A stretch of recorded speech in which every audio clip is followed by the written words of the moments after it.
क्षत्रिय महासभा क्यों हो रही है? क्षत्रिय महासभा हो रही है बीजेपी के विरोध में। और बीजेपी का विरोध क्यों है? ये एक दिन का विरोध नहीं है, ये पिछले 5 सालों से चला आ रहा विरोध है।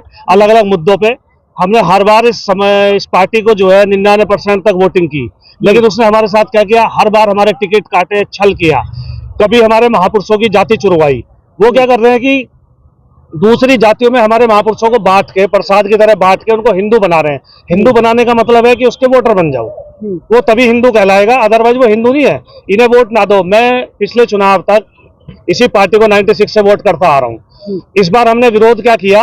वही लोग ऐसा सोच रहे हैं कि आखिरी चुनाव है, हमें हमारे हिंदुत्व पे भी वो उंगली उठा रहे हैं, हमारे राष्ट्रवादी होने पे भी उंगली उठा रहे हैं। कौन उठा रहा है? बीजेपी के जो कार्यकर्ता है, जो भाजपूत हैं, हम तो राजपूत तो यहाँ इकट्ठा है, जो भाजपूत है वो अपने घरों में है या पार्टी की गुलामी कर रहे हैं। तो वो लोग हमारे उस पे एटीट्यूड पर उस पे प्रश्न चिन्ह लगा रहे हैं। तो उन्हें मैं यहाँ से कहना चाहता हूँ,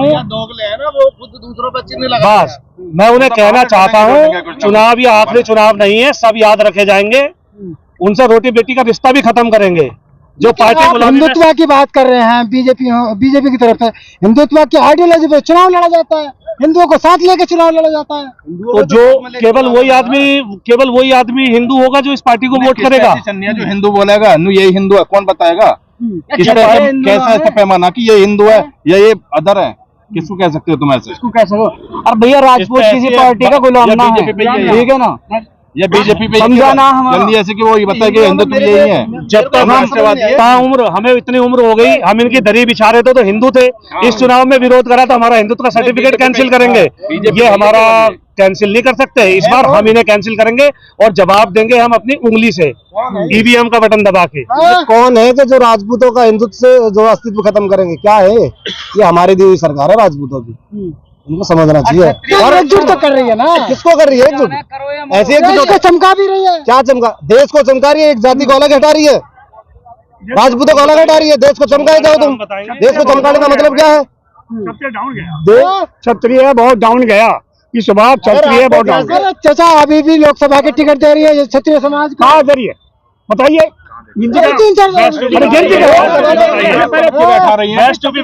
कहीं जंग छिड़ेगी वहाँ चाहिए राजपूत, और बाकी तो हर जगह है ही। फौज में जाकर देख लो, वहाँ राजपूत, मरने के लिए राजपूत, कटने के लिए राजपूत, और लेने के लिए जो आग छिलक रही है पंजाब राजस्थान है, ये क्षत्रियों की आग है, ये क्षत्रियों की आग धधक रही है। राजस्थान से, हरियाणा से और उत्तर प्रदेश से जो आदमी इकट्ठा हुआ है धौलाना भीड़ पे, ये क्षत्रियों का अपमान है। हाँ, मैं रुपाला के मुद्दे पर और बोलना चाहूंगा।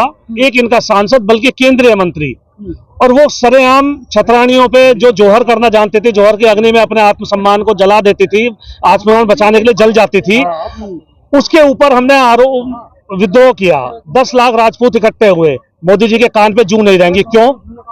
क्या उसने अपमान नहीं किया? उसका टिकट तक नहीं काटा। क्यों नहीं काटा उसका टिकट? और कल उसका नामांकन करा के हमारे मुंह पे तमाचा मारने का काम किया है। अब उन्होंने तमाचा मारा है, अगर ये राजतंत्र होता तो उसकी गर्दन उतार ली जाती, लेकिन लोकतंत्र है। इस उंगली का इस्तेमाल करेंगे, इस उंगली को करेंगे और इस उंगली से जवाब देंगे। अच्छा, आप बुजुर्ग भी हैं और जो रुपाला एक शख्सियत ने अपमान किया क्षत्रिय समाज का, इसका मतलब ये थोड़ी कि मोदी को आप किनारे कर दो। देखिए मेरी बात, मोदी जो है पूरे हमारे भारतवर्ष का, हमारे भारत का प्रधानमंत्री है, इसलिए उंगली किस पर उठाए? रहने वाले वहीं के, गुजरात के, और साहब भी गुजरात का, तो उंगली नहीं तो क्या कहें? क्षत्रिय और कहा जाए। तो किससे नाराजगी आप लोगों किससे है? भारतीय जनता पार्टी से। भारतीय जनता पार्टी, बिल्कुल क्लियर। और किसका विरोध किया जा रहा? क्यों खड़े हैं यहाँ पे? क्यों इतने लोग समय छोड़ के? इस समय कितना कीमती समय हुआ है किसानों का। गुस्सा उस इंसान से होना चाहिए जिसने बोला है, या पूरी पार्टी को आप मिलन करते? उसका क्यों नहीं हटाया? टिकट क्यों दे रहे हो उसे? तुमने मुखिया है वो तो करा रहा है, जो मुखिया है वो तो करा रहा है ना।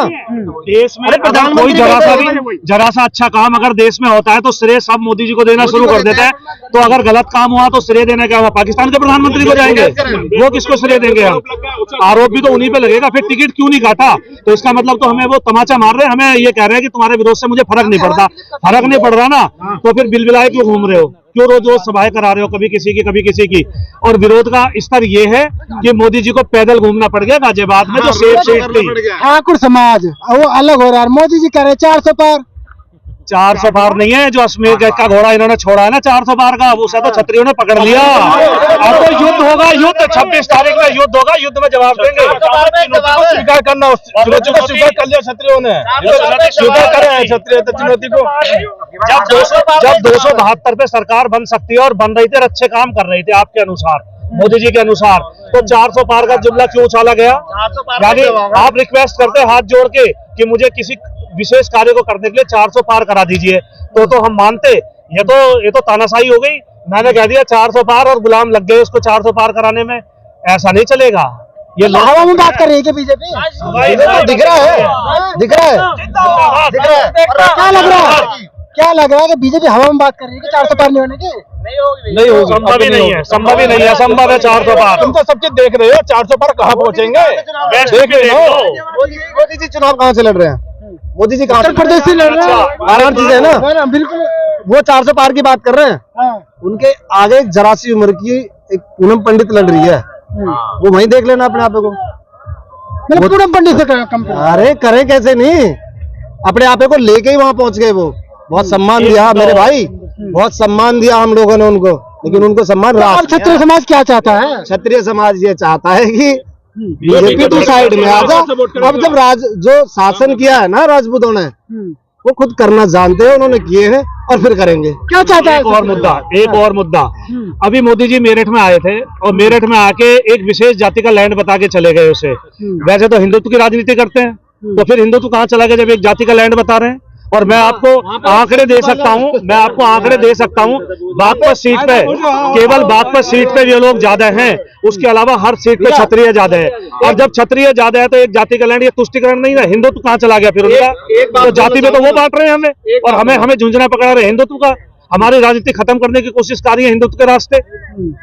हमें डराया जाता है कि मुसलमान खा जाएंगे, मुसलमान खा जाएंगे। उधर मुसलमानों के भी ऐसे नेता हैं जो उन्हें डराते हैं, तो डर की राजनीति हो रही है। लेकिन अब ना क्षत्रिय पहले डरपोक था, ना अब डरपोक है, ना हम डरे थे, ना डरे हैं, ना डरेंगे जब तक हमारी रगों में क्षत्रिय खून है। मुसलमानों को डर नहीं लगता आपको? मुसलमानों को क्यों डर लगेगा? मेरे खूब अच्छे संबंध हैं यार, एक बात हमारे संबंध जब भाजपा नहीं थी, जब मुस्लिम, एक मिनट, जब भाजपा नहीं थी, जब मुस्लिम नहीं थे क्या? जब हिंदू नहीं थे, जब साथ नहीं रह रहे थे? अब मुस्लिम तो हमारे साथ युद्ध लड़ रहे हैं, मुस्लिम तो हमारे साथ युद्ध लड़ रहे हैं, सभापति रहे हमारे। एक जवाब मैं संजीव बालियान को देना चाहता हूँ, जो बागपत से उन्होंने कहा है कि ये तो जो जमींदार थे वो जाट रहे थे, जाट जमींदार बताते हैं वो अपने आप को वहां पे, बाकी तो सब रहा है।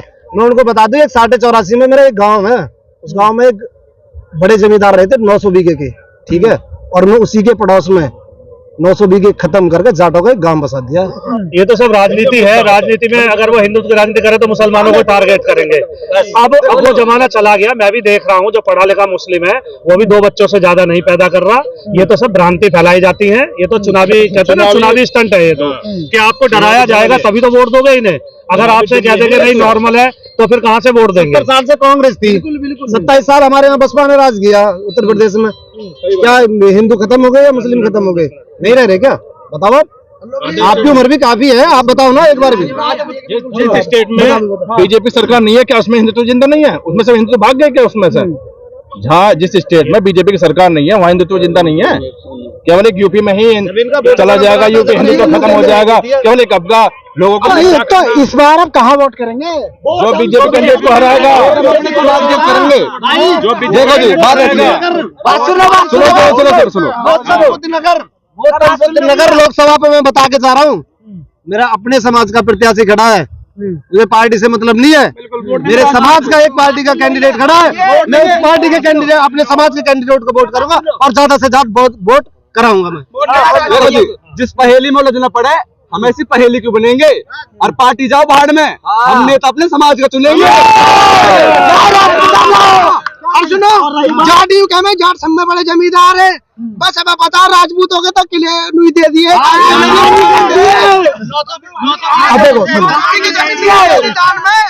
आप एक मुद्दा, ये बहुत बड़ा मुद्दा है, राम मंदिर का बहुत बड़ा मुद्दा है। आप बताइए, आप कितनी बार गए? यार हिंदुओं की आस्था है, वो राजनीति में क्यों मंदिरों को बना रहे हैं, ये क्यों जाते हैं? कितनी बार का मुद्दा है, लेकिन राम मंदिर के मुद्दे में जो हमारी संसदीय कार्यकारिणी बनी थी उसमें एक भी राजपूत कमेटी में नहीं था। कमेटी में कौन रखा है इन्होंने? मैं कह रहा हूँ कि अब के जिसका खून न खोला खून नहीं वो पानी है, और जो राजपूतों के कामना है वो बेकार जवानी है। मुस्लिम भाई हमारे साथ है। क्या नाम है आपका? आप ये नहीं नाम तो मैं बता रहा हूँ आपको। नाम मेरा अब्दुल्ला है और दादरी में रहता हूँ। इस बार हम तमाम मुस्लिम समाज गौतम बुद्ध नगर पे ठाकुर साहब को हाथी पर वोट देना चाहते हैं। ये अंदर की आवाज है और इसलिए देना चाहते हैं कि जो भाजपा को हराएगा हम वोट उसको कर रहे हैं। समाजवादी का कैंडिडेट वहाँ नहीं जीत रहा, दावे से मैं कहता हूँ, और हाथी वहाँ जीत रहा है। इसलिए मैं तुम्हें गणित बताता हूँ। 23 लाख वोट है हमारी लोकसभा पे, जिसमें से राजपूत 5 लाख, दलित 3.5 लाख, मुस्लिम 3.5 लाख, 11.5 लाख वोट हो जाते हैं। महेश शर्मा कहाँ जाएंगे? अभी बता रहा हूँ, कहाँ जाएंगे, अभी बता रहा हूँ। एक मिनट एक मिनट सुनो। 23 लाख वोटों में 11.5 लाख वोटों पे एक कैंडिडेट लड़ रहा है और 11.5 लाख वोटों पे 2 कैंडिडेट लड़ रहे हैं। मोटा गणित है और हाथी पे वोट लगाओ और महेश शर्मा को हराओ। महेश शर्मा के साथ तो पूरा कोई नवेड़ा नहीं है। अब की बार हाथी पे मोहर लगेगी, ठोक के हाथी पे चढ़गुंडों की छाती पर मोहर लगेगी, चढ़गुंडों की छाती पर।